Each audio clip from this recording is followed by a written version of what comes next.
Hey, good morning from North Florida. My name is Hans Shevers. I'm a fantasy golf contributor for ProGolfNow.com and for Fansided.com, and I'm here today to talk to you about the 2020 Northern Trust, the start of the FedEx Cup playoffs, which will occur at TPC Boston. But first of all, I just want to say thank you to all the people that have been liking my videos, that have been going to Fansided and Pro Golf Now to check out my content. I can't tell you how much I appreciate that.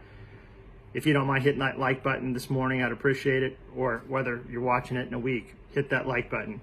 I really appreciate it.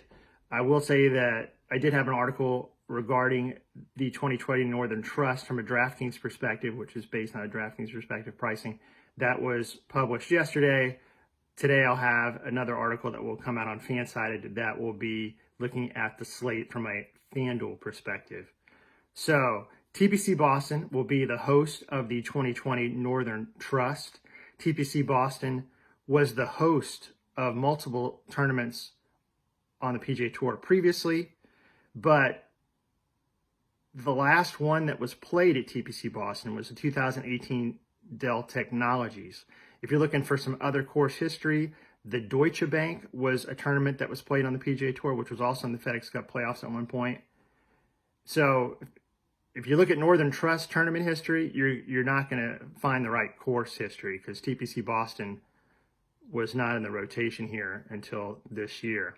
So let me get right to things. The golf course TPC Boston is a par 71 that measures 7,342 yards. You have rather wide, generous fairways. I think this course is going to benefit the longer hitters. I will also say that at 7,342 yards, you're going to be playing it at around sea level. So it is not going to be, for example, if you're playing in Utah, 7,342 yards would be more like 7,000, depending at the level of altitude. Something I look at. The track features 3 par 5 holes and pure bent grass greens. It is an original Arnold Palmer design. So I'm going off with Bryson DeChambeau on DraftKings at $11,100. The 26-year-old American arrives at this week's FedEx Cup playoffs in Boston in outstanding form. He has played 14 tournaments on the PGA Tour this season.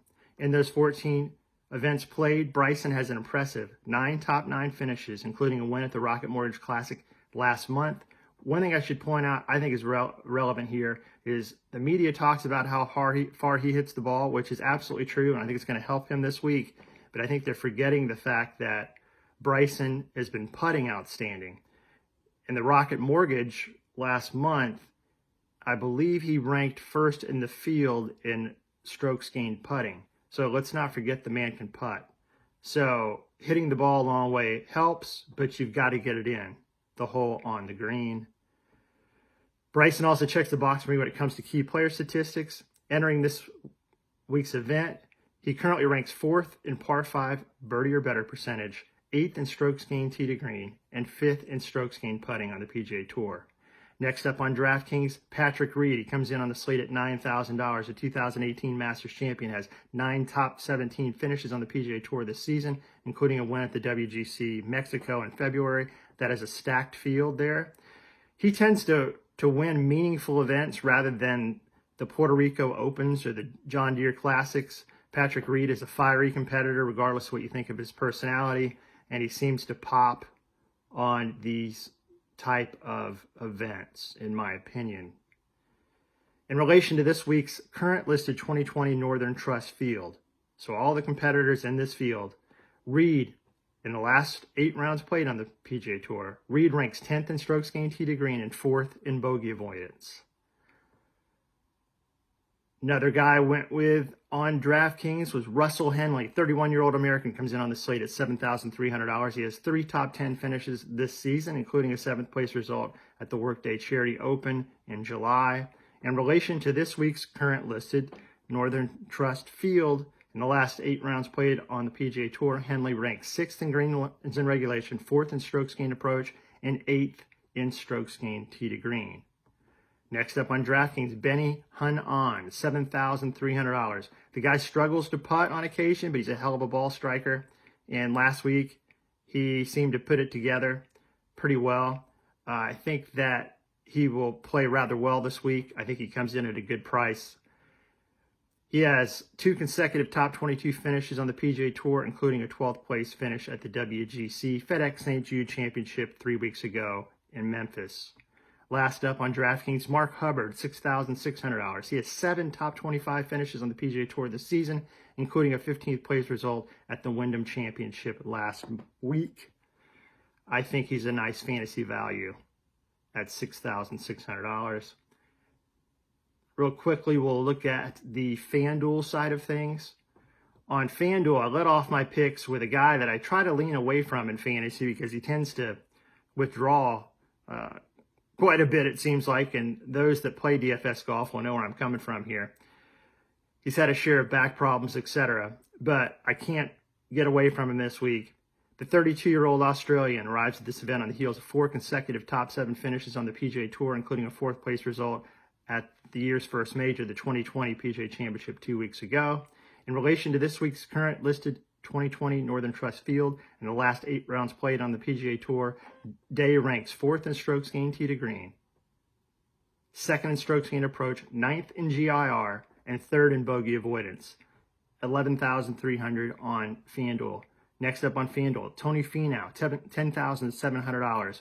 The long-hitting American. I think this course suits nicely for him. Yes, I know he struggled to get the W's on the PGA Tour. He just has that one solo win, the Puerto Rico Open. But he does arrive at this event with 3 top 8 finishes in his last 4 events on the PGA Tour, including a 4th place result at the 2020 PGA Championship 2 weeks ago. Next up, Cameron Champ, talented young American, hits it a mile, similar to Mr. Bryson. As I said earlier, I think this course is going to fit the long hitters, but you need to be playing well, and he is playing well. He has 9 top 25 finishes on the PGA Tour this season, including a win early in the year at the Safeway Open.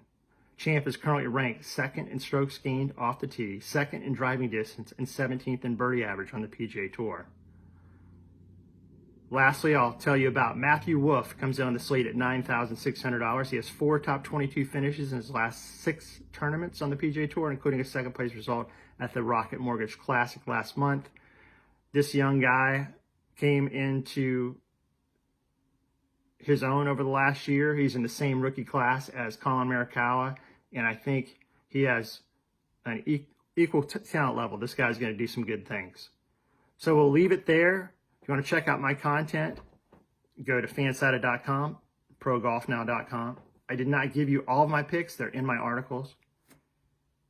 The Fansided article will be out in the next few hours. The Pro Golf Now article is out now with Bryson leading my selections. If you don't mind hitting that like button, I'd appreciate it. As I mentioned, really appreciate how this channel is growing. Really appreciate it. Can't tell you how much I appreciate it. So, also, I should mention, all of my content is not behind a paywall. It's absolutely free to check out. So, anyway, let's enjoy this first week of the FedEx Cup playoffs at the Northern Trust. You have a great rest of your week, and we'll see you the latter part of the week, maybe the weekend. I may do another show regarding the final round article that I'm going to write for this event. So, look for that. If you subscribe to the channel, it'll automatically let you know if I pop up a new video. So you take care.